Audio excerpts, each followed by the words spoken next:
Okay, so 3.4 radicals. We're going to focus specifically on square roots right now. This is going to be part one. So we're going in a different direction. So we're going away from the fractions now, and we're going to focus on square roots. And this will be important to have these for college algebra, and especially if you're going to go on to trigonometry and on the pre-calc, but definitely trigonometry. You'll need this.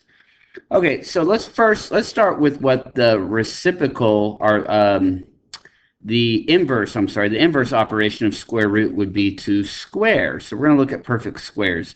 So 2 to the second power would be 4 because 2 times 2, then 9, 16, 25, 36, 49, 64, 81, 100. 121, 144, 169. Let's see, what is this one? Let's see, 196, I believe. Yeah.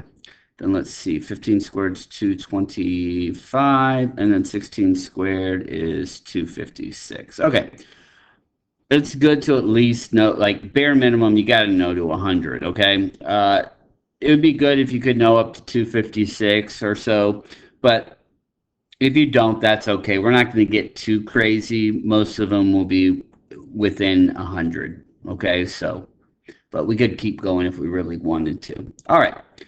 So what we're going to do is we're going to do the inverse of squaring. We're going to square root, okay? So there are some rules with square rooting, and we're going to look at that down here in just a second. But basically what we're going to do is the square root of some value squared. What will happen is the square root nullifies the square power, and you're just left with x, okay?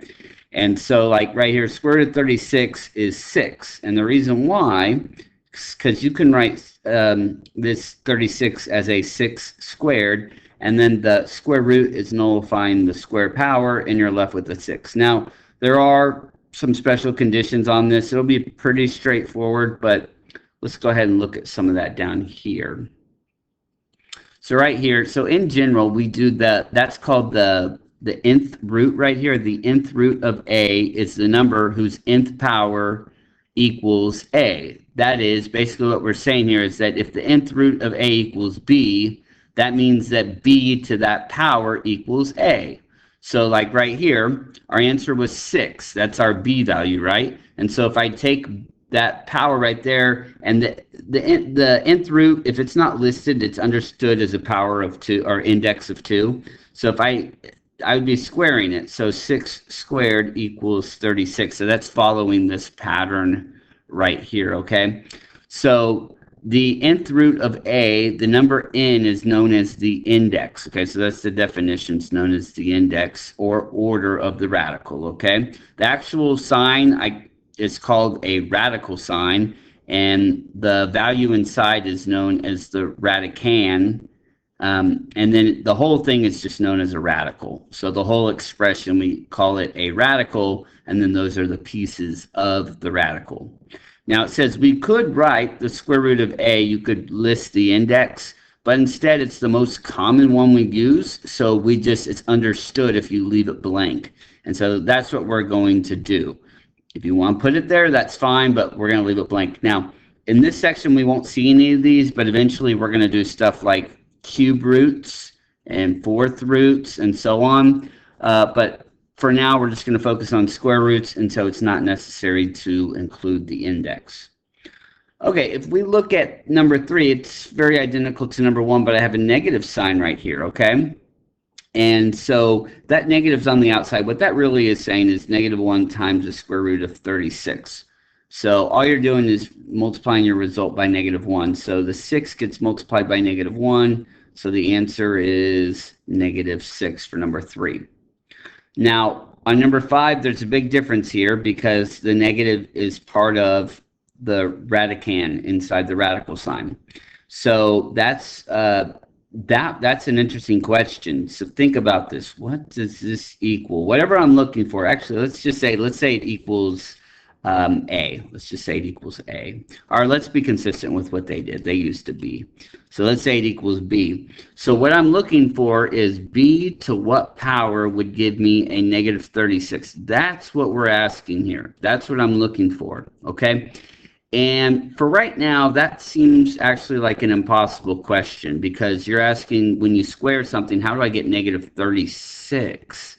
But if I do 6 squared, that's 36, so it's obviously not 6. But if I do negative 6 squared, that is still positive 36 because a negative times a negative is positive. So I'm kind of at a loss, okay? And so I do have a little note right here. Note, if you square root a negative number, it is non-real. So notice that I don't say no solution, and I'm not saying undefined, okay? I'm saying non-real, okay? So non-real. And so for right now, that's what we're going to put for that, okay? Right now, it's non-real. When you're doing your homework, pick non-real. Now, at the very end of this unit, we're actually going to talk about the workaround that was created for these type of problems. And so these type of problems do have a way of working around them, and you can come up with an answer, okay? But it's known as a non-real solution, okay? So right now we're just labeling it as non-real, and we'll deal with that in our very last section. Okay, looking at number 7, let's see what we have here. So we have the square root of 25 minus 16. If you have some operations going on inside, you can go ahead and finish that. So 25 take away 16 would be the square root of 9, and the square root of 9 would equal 3 because 3 to the power of 2 equals 9. So there we go. And just to clarify this, let me just see what I'm doing here is 9 is the same thing as 3 to the power of 2, and then what's happening here is the radical and the square cancel out, and that's where I'm getting the 3 from, okay? Now, number 9 is different. You cannot do square root of 25 minus 16 and say, oh, that's square root of 9. That would be 100% incorrect, okay? And I'll show you. Because what's the square root of 25? That's a perfect square. That's 5, because 5 times 5 is 25. Minus, what's square root of 16? That's a 4, because 4 times 4 is 16. 5 minus 4 is 1. That is the answer we're actually looking for on that particular one. So now we're going to throw variables in there, and so kind of having the idea in mind that I had right here where I wrote this as 3 squared, that's kind of the idea you want to think about with the variables. You want to get a square power as its exponent somehow. You might have to manipulate some of these, and then cancel that power out with the radical sign. So this first one's very basic. This first one's just x, because the square root cancels out the square power right there. Now, on my next one, I have a power of 4, so that's a little different, okay? So what I'm going to have to do here, I'm going to have to reach back in my toolbox for properties of exponents. And isn't x to the 4th power the same thing as x squared squared, right? Squared squared, you'd multiply 2 times 2, so that's right there. And then I'm going to square root it, and what happens is the radical cancels out that square power, and I'm left with x squared right there. Okay, and looking at number 13, I have w to the power of 60. Oh dear, what am I going to do there, right? Well, same thing. What you want to do is you want to have w to some power, and then you need to put a square right here, okay? And so what squared would give me w to the power of 60? So basically 2 times what gives me 60? That would be a 30, right? So power to a power, you multiply. Anyways, you want to leave it like this, so that the radical can cancel out with the square, and so I'm just left with w to the power of 30, and there we go, okay? So don't overthink that too much. All right, so now we have some more of these, but I'm throwing in, I have 49, and I have x to the 8th power. So right here it says, simplify by factoring. Assume that variables represent non-negative real numbers. And the reason they say the variables are non-negative, because remember, we don't want to square root negative values. Now, we're going to use this property right here to help us factor this. So what we're going to do is, it says, let a and b represent real numbers.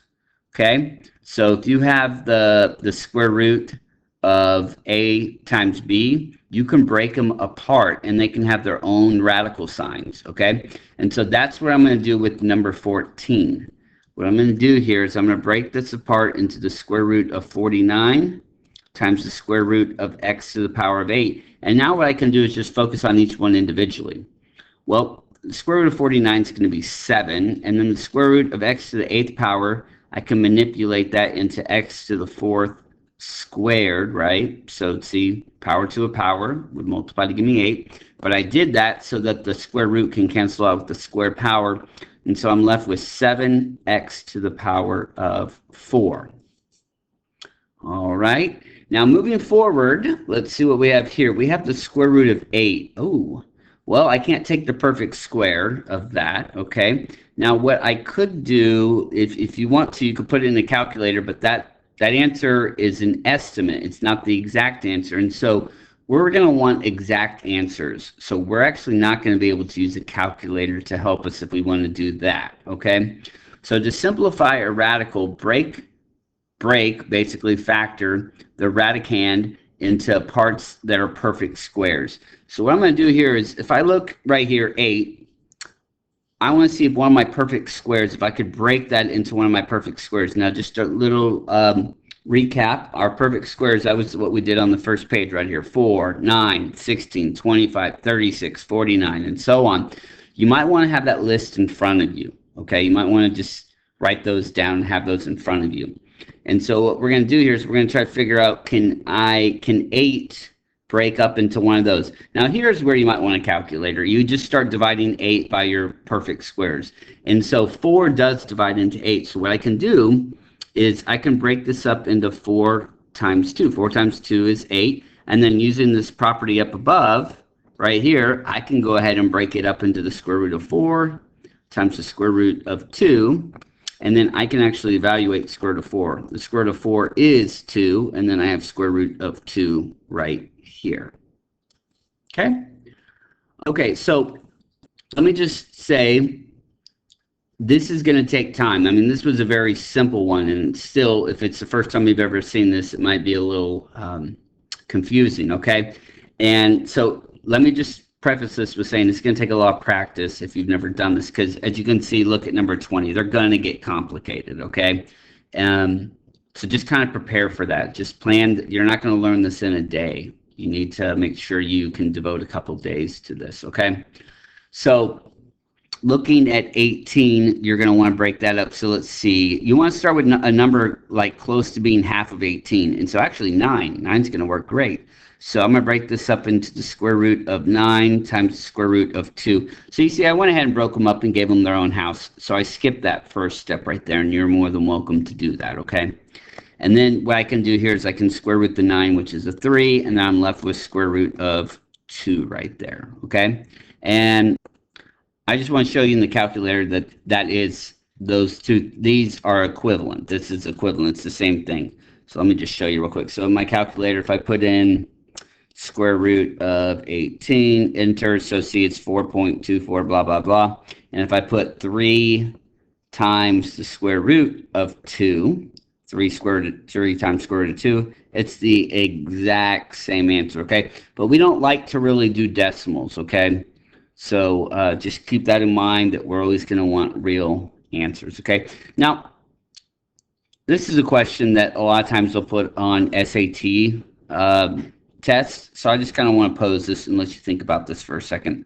Square root of 49, what two numbers is that between? It's a decimal, all right? It's definitely a decimal, but I'm just, kind of make you think outside the box. What two numbers is it between? Is it between numbers 3 and 4, or maybe 6 and 7, or, 7 and 8? What two numbers is it between, and, why is it between those numbers? So if you want to pause it and think about it, you can, but I'll just go ahead and tell you.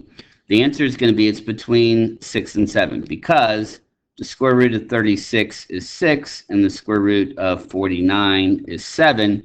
And so square root of 48 is between those two, so it's got to be like probably 6.9 something. It's going to be really close to 7. But we're going to go ahead and once again kind of solve this like the first two. We want to go ahead and see if there's a perfect square that we can break this up into. And so let's see, our list is 4, 9, 16, 25, and so on. So let's see, does 25 divide into 48 evenly? You can try it. No. Does 16 divide into 48 evenly? Yes, it does actually. It goes into it 3 times. So I can break this up into the square root of 16 times the square root of 3. And then the square root of 16 is a 4. And then I'm left with square root of 3 right here. And there we go. And just for fun, we'll go ahead and see how close I was with my estimate. So let's see. 4 square root of 3 is 6.928, blah, blah, blah. So if you were to take that number and square it, I'll show you real quick. So if I were to take my answer and square it, I'd go right back to 48. So I showed you that if you multiply this number upon itself, it will be 48. Okay. All right, let's see. Let's try our next one. So let's see. We want to break 24 up. So let's see what divides into 24. Let's see. 16, no. 9, no. It looks like it's going to have to be 4 this time. So 4 goes into 24 6 times. And then the square root of 4 is a 2. And then don't forget the square root of 6 with it. There you go. Okay, 19. I mean, it all depends on your comfort level, but if this is new to you, and I'm just going to assume it is, or you haven't seen this in a while, I would definitely just go ahead and break off any variables and give them their own radical sign, just kind of keep things kind of organized a little bit. And then focus on each part individually. So square root of 45, so let's see, 25 doesn't divide into it, 16 doesn't divide into 45. Let's see, 9. 9's going to work. So I can break this up into square root of 9 times the square root of 5. 9 times 5 is 45. 9 is a perfect square. I can square root that. Okay, wouldn't want to break it up into, by the way, I should have mentioned this. A lot of people are like, well, what about, 15 and 3? Well, yeah, 15 times 3 is 45, but neither one of those is a perfect square. You cannot square root 15 or 3. So that's why I have to break it up into 9 and 5. Square root of a squared, the square root nullifies the square power, so you can just put it as an a right there. Now, the square root of 9 is 3, and then we have times square root of 5, and then we have times a on the back end. This answer is correct. If you want to leave it like that, you can, but the problem is sometimes it can be a little confusing, like your sign might be like that, and it's like, wait a second, is a part of the radical or is it not? And so to avoid any of that, what we'll typically do is all the pieces that are on the outside, we'll put them together. So we'll put this as 3a, and then we'll put square root of 5 on the very back, just so that there's no confusion, okay? If you were to put it in the computer like this, it would be kind of correct, but you have to be really careful because when you do your square root, sometimes it is a continuation, and it will include the a inside there, and then it will count it wrong. So just to err on the side of being safe, I would put it in this format right here. All right, let's go ahead and look at 20. So I've got 32, a to the third, and b to the fourth. So I'm going to break these up into 3 different ones. So let's see, I'm going to have square root of 32, square root of a to the third. That will be interesting. And then square root of b to the fourth. Okay, so it can seem a little overwhelming, but if we take it, just a little piece at a time, I think we'll be all right. So looking at 32, let's see. 25, no. Let's see. 16, yeah, that looks like that'll work. So I'm going to break this up into the square root of 16 times the square root of 2. Okay, now looking at the a to the power of 3, we haven't had this happen yet, but it will quite a bit as we move forward. So I can't really turn that into a square power, but what I'm going to do, instead of using the power rule, I'm going to use the product rule. And what I mean by that is I'm going to break this up into an a squared and then just an understood a to the 1 power, okay? So I broke that up into a squared and then a to the power of 1. And what I can do is square root the a, so I'm going to basically, I'll break this up into a squared times the square root of a, so I can do that. So I'll do that in a minute. And then looking at the b to the power of 4, we'll go ahead and write that as b squared squared, and I have that square rooted. Okay, sorry, it's getting a little messy there. So let's see, square root of 16 is going to be a 4, and then we have square root of 2. Then I can square root the a squared down to just an a. Then I have a square root of a. Then I have the square root of b squared squared, so it will nullify the square power right there, so that will leave me with a b squared. Okay, and I'm done. I mean, this is the correct answer, but we're going to clean this up, though. And so what I'm going to do is I'm going to put the 4, the a, and the b squared. We'll multiply all those together. So that's 4ab squared. And then what we'll do is we'll take the radicals, and you can multiply those back together. Just like how you can break them apart, you can put them back together. So we're going to multiply the 2 and the a together, so that'll just be 2a. And then that looks a lot nicer than what I had on my previous step right there, okay? All right. So what I'm going to do, I'm already at over 20 minutes, so I'm going to go ahead and stop this video, and I'll make a part 2 for the rest of the examples.